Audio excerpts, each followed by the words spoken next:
Welcome back, everybody. So as you can see here, I have found the gravitational field that the Earth creates at the surface of the Earth by plugging in little g, the mass of the Earth, and the radius of the Earth. Note that I'm not thinking here about the direction of the gravitational field, just the magnitude. The direction, of course, will point straight downwards towards the center of the Earth. And when I do all of that, I got 9.81 meters per second squared, which many of you may recognize as a number that we have used in other parts of the course, namely when we were doing projectile motion. So we can start making connections between what we've already done in the past and this new model for forces. But I want to take some time to answer this other question that I asked you, which is how far up maybe do you think we would have to go to change this gravitational force by about 1%? Or sorry, this gravitational field by about 1%.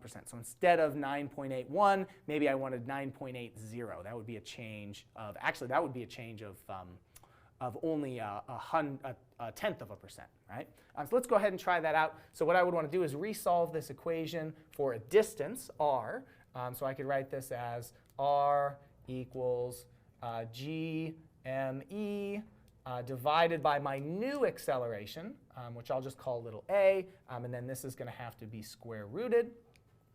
Let's go ahead and plug in our numbers now, right? So this is going to be equal to the square root of, whoops, here we go, 6.7 times 10 to the minus 11.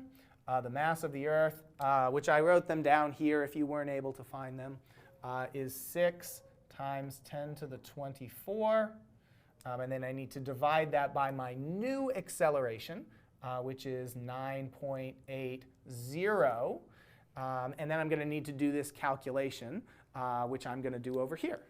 All right, so when I did this calculation, I got 6.405 times 10 to the 6 meters.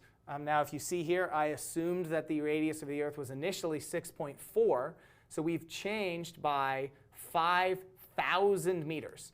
So you would have to go 5,000 meters up just to change this decimal from a 1 to a 0 in the calculation for the gravitational field.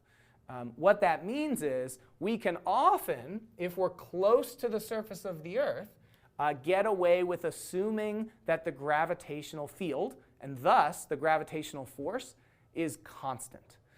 And so, even though when you're dealing with something big like a planet or things that are really far apart and are changing how far apart they are quite dramatically, you care about writing the gravitational force like this one. In most of this class, we'll be able to use this value here for the strength of the gravitational field that the Earth creates.